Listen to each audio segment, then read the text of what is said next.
Hello everyone, आप सभी का हमारे चैनल में हार्दिक स्वागत है। दोस्तों, क्या आप भी हिमाचल प्रदेश पटवारी टेस्ट की तैयारी कर रहे हो? क्या आप भी इसमें 80 से ज़्यादा नंबर लेना चाहते हो? अगर हाँ, तो आपने बिल्कुल सही चैनल को चुना है। दोस्तों, इस चैनल पे आपको जो भी हमारे अलग अलग सब्जेक्ट्स हैं, उनसे रिलेटेड जो भी इम्पोर्टेंट टॉपिक्स हैं, उनको इस तरह से क्लियर करवाया जाएगा कि जो आपके कॉन्सेप्ट है वो 100% क्लियर हो जाएंगे। तो आपने हमारे चैनल को ज़रूर सब्सक्राइब करना है। तो देखिए दोस्तों, आज की वीडियो में हम बात करने वाले हैं जो 2019 में एग्ज़ाम हुआ था, उसमें जो जीके का पार्ट है उसमें कौन कौन सी चीज़ें पूछी गई थी। ऐसा नहीं है कि हमने यहाँ पे क्वेश्चंस को ही देखना है दोस्तों, हम पैटर्न भी देखेंगे। हम ये चीज़ भी देखेंगे कि ये जो हमारे जीके का पार्ट है उसमें कंप्यूटर के कितने क्वेश्चंस पूछे गए हैं, फिजिक्स केमिस्ट्री वगैरह के कितने क्वेश्चंस पूछे गए हैं। तो आपके लिए जो वीडियो है वो बहुत ही ज़्यादा इंफॉर्मेटिव रहने वाली है। वीडियो में शुरू से लेकर एंड तक बने रहना है। पहला क्वेश्चन क्या है, कंप्यूटर का दिमाग किसे कहा जाता है? आपको भी राइट आंसर पता होगा, सीपीयू। ठीक है दोस्तों, आगे है सौर ऊर्जा का स्रोत कौन सा है? जो हमारी सन एनर्जी होती है उसका सोर्स कौन सा है? ये जो हमारे ऑप्शंस हैं इनमें से सन एनर्जी का सोर्स कौन सा है? तो दोस्तों, इसका जो ऑप्शन नंबर ए है वो सही रहेगा। ठीक है दोस्तों, जो ऑप्शन नंबर ए है वो सही रहेगा, नाभिकीय संलयन। आगे दोस्तों क्वेश्चन नंबर 3 है, इसमें हमसे क्या पूछा गया है, 1939 में जो धामी आंदोलन हुआ था उसके नेता कौन थे? तो यहाँ पे देखिए दोस्तों, ये जो हमारा टॉपिक है ये हमारे दो क्वेश्चंस को कंप्लीट करवाता है। सबसे पहले धामी गोलीकांड कब हुआ? 1939 में। उसके अलावा प्यारे दोस्तों, जो धामी आंदोलन हुआ उसके नेता कौन थे? तो यहाँ पे राइट आंसर इसका ऑप्शन डी होगा, भगमल सोठा। आगे दोस्तों क्वेश्चन नंबर 79 है, जिसको कि हम अपना क्वेश्चन नंबर 4 कहेंगे। तो यहाँ पे क्या लिखा गया है, भारत में सबसे पहले जो रेलगाड़ी है वो कब चली? भारत में सबसे पहले रेलगाड़ी कब चली? तो ये दोस्तों यहाँ पे जो राइट आंसर है वो क्या आएगा, यहाँ पे जो राइट आंसर है वो आएगा ऑप्शन नंबर ए, 16 अप्रैल 1853। ठीक है, 1853। आगे दोस्तों क्वेश्चन है क्वेश्चन नंबर 80, भूकंप का मुख्य कारण क्या है? जो भूकंप है उसका मुख्य कारण क्या है? तो दोस्तों यहाँ पे जो टेक्टोनिक फोर्सेस हैं वो भूकंप का कारण बनती है।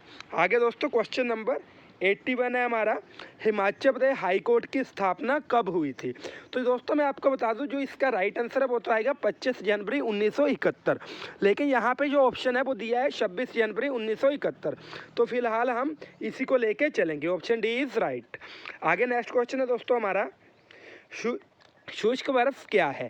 जो हमारी ड्राई आइस है वो किसे कहते हैं? तो देखिए दोस्तों, जो हमारी ठोस कार्बन डाइऑक्साइड रहती है, सॉलिड कार्बन डाइऑक्साइड, उसको हम क्या कहते हैं? Dry ice. तो यहाँ पे ऑप्शन नंबर सी हमारा सही रहेगा। ठीक है दोस्तों, आगे है सौरमंडल का सबसे गर्म ग्रह कौन सा है?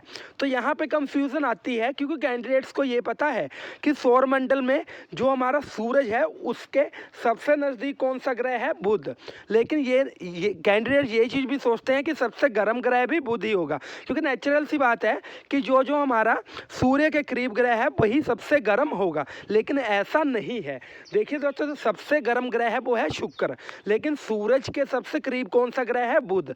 ऐसा इसलिए है, जो हमारा बुध ग्रह है वो सूरज के इतने करीब है कि उसका जो वातावरण है वो 100% वहाँ से डिस्ट्रॉय हो गया है। ठीक है दोस्तों, तो इस चीज़ का आपने ध्यान रखना है। आगे दोस्तों हमारा क्वेश्चन नंबर 84, जो NARM है, जिसको कि हम national academy of agriculture research management भी कहते हैं, वो कहाँ पे स्थित है? तो दोस्तों इसका जो राइट आंसर है वो आएगा ऑप्शन नंबर बी, क्या आएगा? हैदराबाद में। आगे है दांतों की सबसे बाहरी परत को क्या कहते हैं? दांतों की बाहरी परत को प्यारे दोस्तों क्या कहते हैं? एनेमल। क्या कहते हैं? एनेमल। इसका ऑप्शन नंबर ए हमारा सही रहेगा। आगे है प्राचीन ग्रंथों में शिवालिक पर्वत को किस नाम से जाना जाता है? तो प्यारे दोस्तों यहाँ पे भी आपके 2 क्वेश्चंस कंप्लीट हो रहे हैं। सबसे पहले जो हमारी हमीरपुर डिस्ट्रिक्ट है और जो हमारी ऊना डिस्ट्रिक्ट है, उसकी जो पहाड़ियाँ हैं उसको क्या कहा जाता है? शिवालिक पहाड़ियाँ। ठीक है, उसमें जो शिवालिक पर्वत है उसको पुराने समय में क्या किस नाम से जाना जाता था? तो इसका जो राइट आंसर है वो है मेनाक पर्वत। ये जो क्वेश्चन है मोस्ट इंपॉर्टेंट है, मैंने आपको पहले भी बताया है।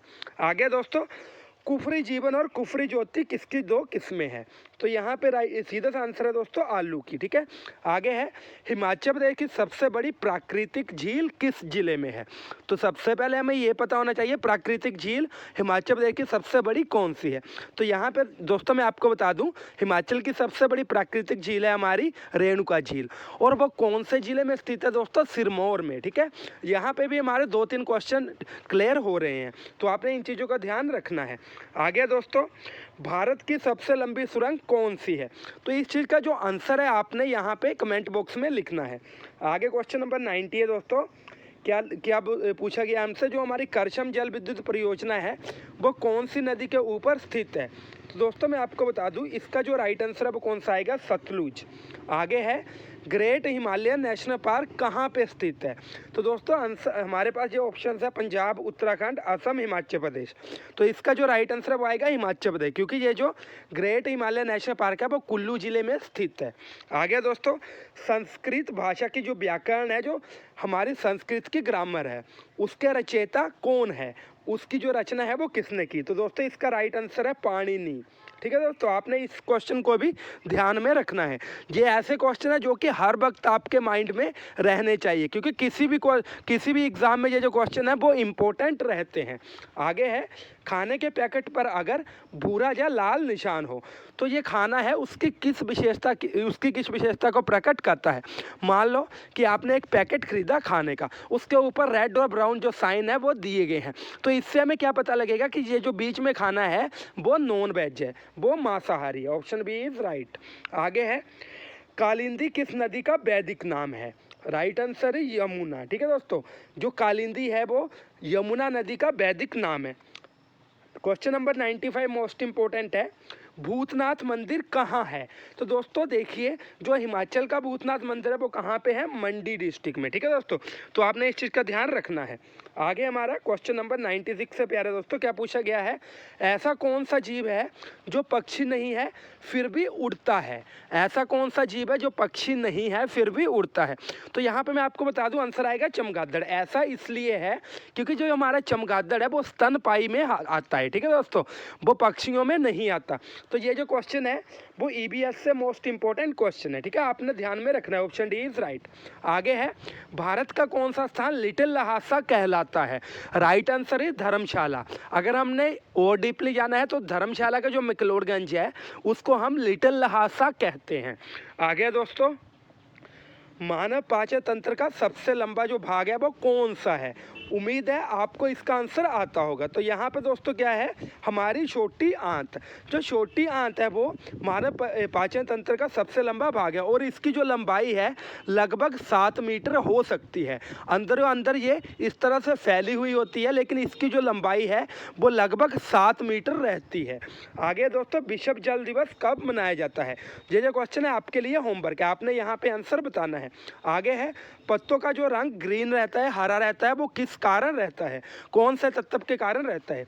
आंसर आएगा दोस्तों हमारा क्लोरोफिल। क्या आएगा? क्लोरोफिल।